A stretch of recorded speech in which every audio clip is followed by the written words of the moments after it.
All right, let's talk about one of the biggest financial decisions you'll probably ever make, buying a home. But that brings up a really tempting and maybe very costly question. Should you tap into your 401k to make that down payment? You know how it is. That down payment can feel like a huge mountain to climb. And meanwhile, you've got this big pile of money just sitting there in your 401k, getting bigger every year. And that little voice starts whispering, what if I just borrowed a little? It could be the key to getting my own place. But yeah, that shortcut, it's got a price tag. And trust me, it's a lot bigger than you think. And that's exactly what we're going to dig into right now. The real cost of giving into that temptation. So first things first, why are we even having this conversation? I mean, for years, touching your 401k early was a huge no-no. What's changed? Well, to put it simply, it's rough out there for home buyers. The market is just tough.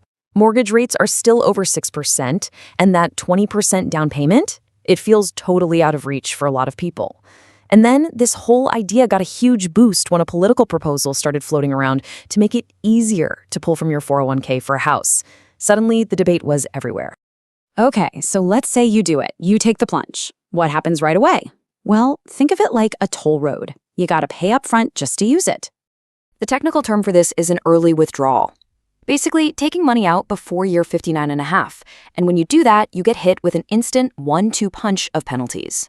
First, bam, that money you take out, it gets taxed just like your paycheck. So a big slice goes to income taxed. Then, bam again. The IRS slaps an extra 10% penalty right on top of that, just because.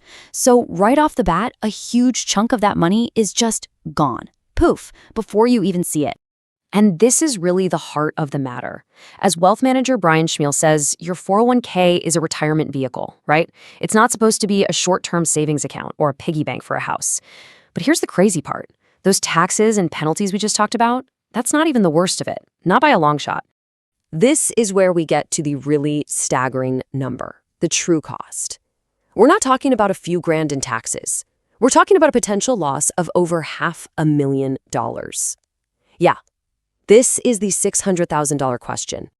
Okay, to really see how this works, let's use a real-world number. The median 20% down payment on a home recently was about $85,700. Let's say that's the number. You pull that exact amount out of your 401k. Now, this is super important. You have to understand how these two things grow differently. Your house value, it typically goes up, maybe 3 or 4% a year. But your 401k, invested in the stock market, historically, that's grown closer to 8% a year. And that gap, that little difference in percentage, that's where the magic and the trouble happens. Okay, so scenario 1, you take the money, you buy the house. Fast forward 30 years, that $85,700 down payment has been growing along with the value of your home. So what's it worth now? It's turned into about $250,000 in home equity. Hey, that's pretty good. That's a nice chunk of change, a respectable gain for sure. But that's only one side of the coin. So now for the big question, the what if. To get that $250K, what did you give up? What would have happened if you had just left that 85 grand sitting in your 401k untouched? Get ready for this, because this is the power of compounding interest. That same $85,700 left to grow at that higher market rate, could it become, wait for it, more than $862,000. Let that sink in. The difference is over $600,000. So the choice wasn't just about paying some taxes up front. It was about giving up over $600,000 of retirement money. That is the real cost. Okay, wow, that's a pretty shocking number, right? So if a 401k is absolutely the wrong tool for the job, what's the right one? Is there a better way? Yes. Yes, there is. Everybody meet the Roth IRA. Seriously, for this exact purpose, saving for a down payment, it is a total game changer. Here's why.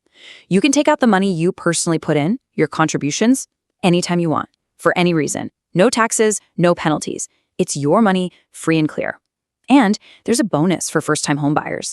You can even take out up to $10,000 of the earnings without that awful 10% penalty. I mean, look at this side by side. It's crystal clear. With a 401k, you're getting hammered with taxes and penalties on everything you take out. With a Roth, your contributions are totally safe. You can access them whenever. The difference in flexibility is just night and day. It's designed so much better for a goal like buying a house. All right, so let's wrap this up. What's the big takeaway here? What's the one thing you really need to remember from all this? Listen, wanting to own a home is a great goal. It's a huge part of the American dream, and nobody is saying it isn't important. But, and this is a big but, achieving that dream by potentially costing your future self over $500,000 in retirement, that is a really, really tough trade to make. It's all about finding a smarter balance. And really, that's the question you should be asking yourself. How can you balance what you want today with what you'll need tomorrow? It's not a choice between a house or a retirement. It's about having a plan that gets you both. And a huge part of that plan is just using the right tool for the job. Like using a Roth IRA to save for that down payment. That's how you start getting that balance right, and how you make sure your future self will thank you.